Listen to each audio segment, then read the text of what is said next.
Shalom, salam berkat dari kami untuk pendengar sekalian. Saat ini pendengar akan diberkati dengan program Hari Ini Harinya Tuhan bagian yang ke-8. Sebuah program rohani tentang doktrin Alkitab yang menolong kita untuk semakin tertanam dalam kebenaran firman dan bertumbuh dalam kemuliaan. Bersama hambanya, Pendeta Gilbert Lumwendong, STH. Banyak orang merasa doktrin Alkitab sebagai sesuatu yang membingungkan. Tetapi tahukah saudara bahwa doktrin Alkitab intinya adalah memahami Alkitab dengan benar, dengan pemahaman yang sistematis, sehingga kita terus dapat tertanam di dalam kebenaran firman, sehingga kita terus bertumbuh di dalam kemuliaan Allah.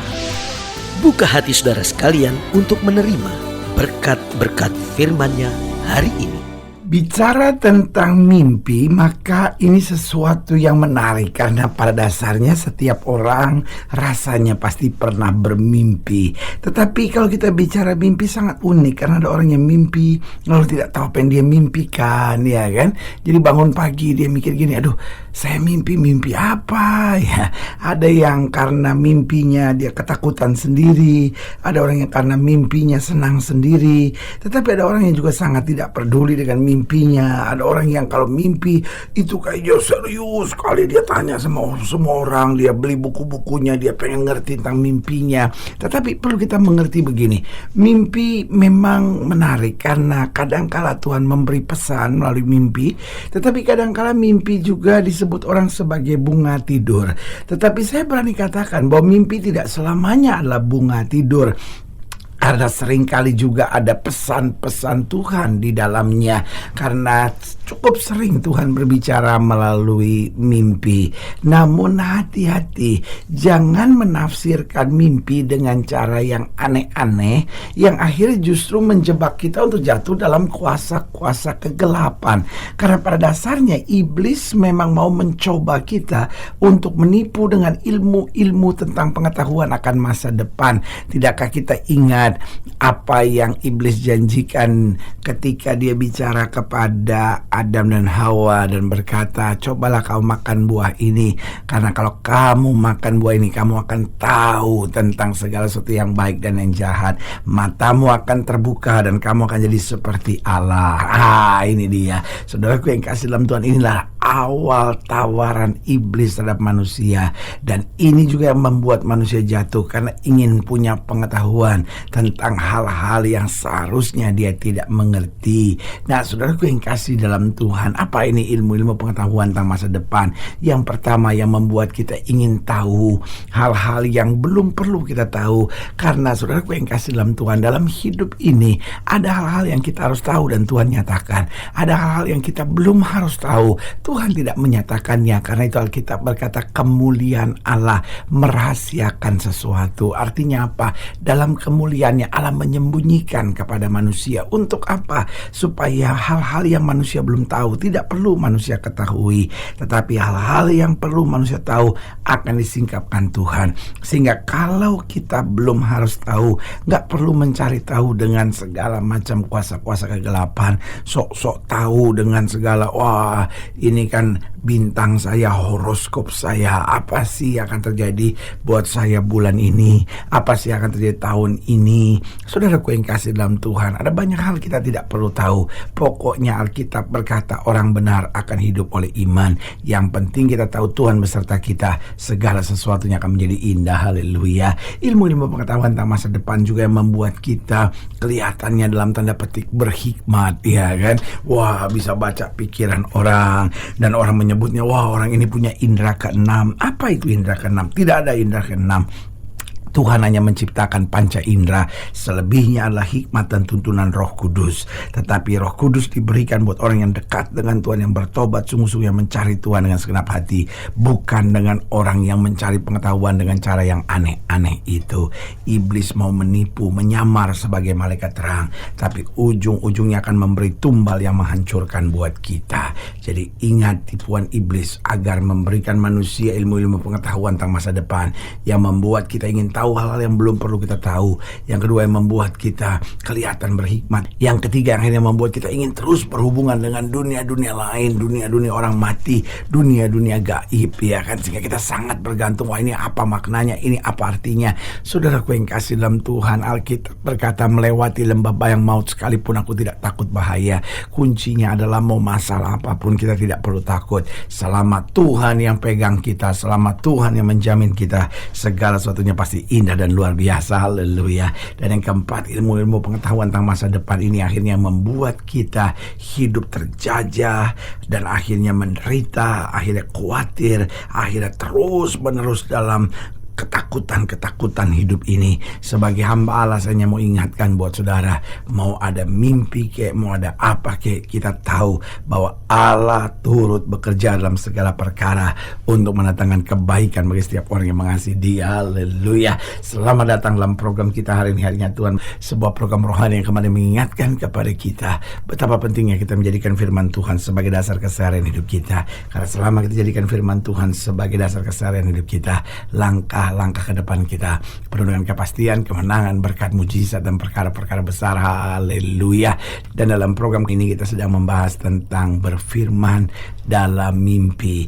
Banyak orang menyebut mimpi sebagai bunga tidur, tetapi cukup sering Allah berbicara kepada seseorang melalui mimpi. Nah, ini yang kita mau belajar bersama-sama dalam pembahasan kita dari Kejadian pasal 31, Kejadian pasal 31 ayat pertama sampai ayat yang ke-21, di mana kita akan membahas tentang berfirman dalam mimpi.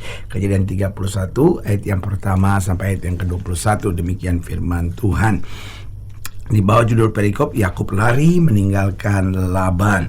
Kejadian 31 ayat 1 sampai 21. Kedengaranlah kepada Yakub anak-anak Laban berkata demikian, Yakub telah mengambil segala harta milik ayah kita, dan dari harta itulah ia membangun segala kekayaannya. Lagi kelihatan kepada Yakub dari muka Laban bahwa Laban tidak lagi seperti yang sudah-sudah kepadanya. Lalu berfirmanlah Tuhan kepada Yakub, pulanglah ke negeri nenek moyangmu dan kepada kaummu, dan aku akan menyertai engkau. Lihat, kadang-kala Tuhan izinkan masalah dalam hidup kita untuk kita kembali pada rencana Tuhan yang sempurna. Itu sebabnya ada masalah antara Yakub dan Laban. Tuhan izinkan supaya apa? Supaya Yakub kembali ke tempat di mana dia harusnya berada. Ayat 4. Sesudah itu Yakub menyuruh memanggil Rahel dan Lea untuk datang ke padang, ke tempat kambing dombanya. Lalu ia berkata kepada mereka, telah kulihat dari muka ayahmu bahwa ia tidak lagi seperti yang sudah-sudah kepadaku, tetapi Allah ayahku menyertai aku. Juga kamu sendiri tahu bahwa aku telah bekerja sekuat-kuatku pada ayahmu, tetapi ayahmu telah berlaku curang kepadaku dan telah 10 kali mengubah upahku. Tetapi Allah tidak membiarkan dia berbuat jahat kepadaku. Apabila ia berkata yang berbintik-bintiklah akan menjadi upahmu, maka segala kambing domba itu beroleh anak yang berbintik-bintik. Dan apabila ia berkata yang bercoreng-corenglah yang akan menjadi upahmu, maka segala kambing domba itu beroleh anak yang bercoreng-coreng.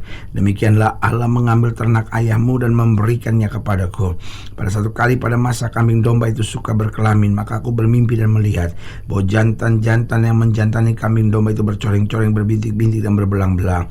Dan malaikat Allah berfirman kepadaku dalam mimpi itu, Yakub. Jawabku, ya Tuhan. Lalu ia berfirman, angkatlah mukamu dan lihatlah bahwa segala jantan yang menjantani kambing domba itu bercoreng-coreng, berbintik-bintik dan berbelang-belang. Sebab oleh kulihat semua yang dilakukan oleh Laban itu kepadamu. Nah, saudara bisa lihat kembali pada ayat yang ke-11, dan malaikat Allah berfirman kepadaku dalam mimpi. Jadi jelas, saudaraku yang kasih dalam Tuhan, Tuhan berbicara kepada Yakub melalui mimpi. Makanya ayat yang ke-12 bilang, lalu ia berfirman, angkatlah mukamu dan lihatlah bahwa segala jantan yang menjantani kambing domba itu bercoreng-coreng, berbintik-bintik dan berbelang-belang. Sebab telah kulihat semua yang dilakukan oleh Laban itu kepadamu. Akulah Allah yang di Betel itu, di mana engkau mengurapi tugu, di mana engkau bernasar kepadaku. Maka sekarang bersiaplah engkau, pergilah dari negeri ini dan pulanglah ke negeri sanak saudaramu. Oh, Rahel dan Lea menjawab Yakub, katanya, bukankah tidak ada lagi bagian atau warisan kami dalam rumah ayah kami? Bukankah kami ini dianggapnya sebagai orang asing karena ia telah menjual kami? Juga bagian kami telah dihabisnya sama sekali. Tetapi segala kekayaan yang telah diambil Allah dari ayah kami adalah milik kami. dan anak-anak kami. Maka sekarang perbuatlah segala yang difirmankan Allah kepadamu. Lalu bersiaplah Yakub, dinaikkannya anak-anak dan istri-istrinya ke atas unta, digiringnya seluruh ternaknya dan segala apa yang telah diperolehnya, yakni ternak kepunyaannya yang telah diperolehnya di padang Aram, dengan maksud pergi kepada Ishak ayahnya ke tanah Kanaan. Adapun Laban telah pergi menggunting bulu domba-dombanya. Ketika itulah Rahel mencuri terafim ayahnya, dan Yakub mengakali Laban orang Aram itu dengan tidak memberitahukan kepadanya bahwa ia mau lari. Demikianlah ia lari dengan segala harta miliknya. Ia berangkat menyeberangi sungai Efrat dan berjalan menuju pegunungan Gilead. Lihat saudaraku yang kasih dalam Tuhan, jelas di sini dikatakan bahwa kemudian Allah berfirman kepadanya dalam mimpi itu. Saudaraku yang kasih dalam Tuhan, memang Allah seringkali berbicara melalui mimpi. Nah, pertanyaannya bagaimana membedakan mimpi yang dari Tuhan? Yang pertama, saya pelajari mimpi dari Tuhan itu kita rasa betul bahwa memang Tuhan sedang berbicara.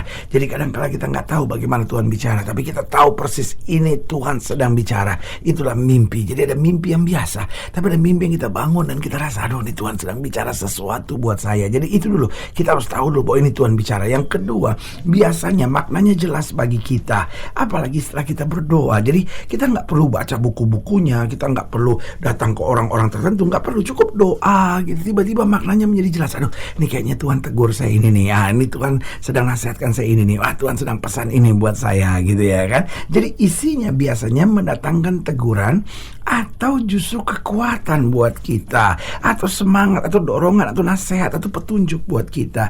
Dan ini bukan sekedar ramalan-ramalan tentang apa yang terjadi, bukan, tapi ini kekuatan. Kamu harus gini, kamu harus begini, dan nasihat-nasihat. Tapi juga kadang-kadang ada teguran-teguran, kamu gak bisa begini, kamu gak bisa begini. Jadi yang pertama, mimpi dari Tuhan itu kita rasa betul bahwa ini Tuhan sedang bicara. Yang kedua, biasanya maknanya udah jelas buat kita, apalagi setelah kita berdoa. Lalu yang ketiga, biasanya isinya mendatangkan teguran atau kekuatan buat kita. Dan yang keempat, tidak membutuhkan buku-buku petunjuk untuk memahaminya. Jadi nggak perlu pergi ke toko buku, baca-baca buku memahami mimpi. Tidak perlu, minta doa dari Tuhan, bahkan minta doa dari hamba-hamba Tuhan, dan kita akan dapat pernyataannya, dan kita akan jalani, dan kita lihat pernyataan Tuhan di dalamnya. Haleluya. Saudara yang kasih dalam Tuhan, jika sedang ingin dilayani lebih jauh, hubungi kami melalui telepon, hubungi kami melalui surat, kunjungi website kami, karena kami ada untuk membawa Bapak Ibu saudara senantiasa lebih dekat pada Tuhan dan mengalami kasih kuasa mujizat yang luar biasa. Secara khusus melalui program ini juga saya mau berdoa buat siap sedang sakit, siap sedang berbeban berat, karena saya percaya bahwa bagi Allah tidak ada perkara yang mustahil. Nah, saudara yang didoakan secara khusus boleh taruh tangan kanan saudara di dada dan kita akan berdoa. Mari kita berdoa. Bapa, dalam nama Yesus, hamba doa buat yang sakit, hamba doa buat yang berbeban berat, hamba doa untuk setiap mereka yang sedang menghadapi masa-masa yang sukar, karena hamba percaya bahwa bagi Allah tidak ada perkara yang mustahil. Bapa, berdoa di dalam nama Yesus, Tuhan jamah yang sakit, Tuhan sembuhkan, yang lemah Tuhan kuatkan, yang susah Tuhan hiburkan, yang jatuh Tuhan angkat, sehingga hari-hari yang penuh kemenangan boleh berlaku. Secara khusus hamba doa buat mereka yang taruh tangan kanannya di dada, yang mungkin ingin dapat kepekaan sehingga Tuhan dapat bicara melalui mimpi, atau mungkin seringkali bermimpi dan tidak mengerti maknanya, bahkan diikat oleh kuasa kegelapan dengan mimpi ini. Bapa, hamba doa di dalam nama Yesus, Tuhan singkapkan yang terselubung, Tuhan beri petunjuk sehingga mereka hidup dalam mimpi yang benar, dalam rancangan dan rencana Tuhan yang sempurna. Di dalam nama Yesus kami berdoa. Haleluya. Amin. Saudaraku yang kekasih dalam Tuhan, kita sudah berdoa. Ingat, Allah tidak pernah lalai menepati janjinya. Inilah saatnya buat kita untuk bangkit, bersemangat, bersukacita dalam menghadapi segala perkara, karena kita tahu Yesus hidup, Yesus berkuasa, dan selalu menyediakan yang terbaik buat anak-anaknya. Doa saya menyertai saudara. Sampai berjumpa pada program berikut, dan jangan lupa jadikan hari ini harinya Tuhan. Haleluya.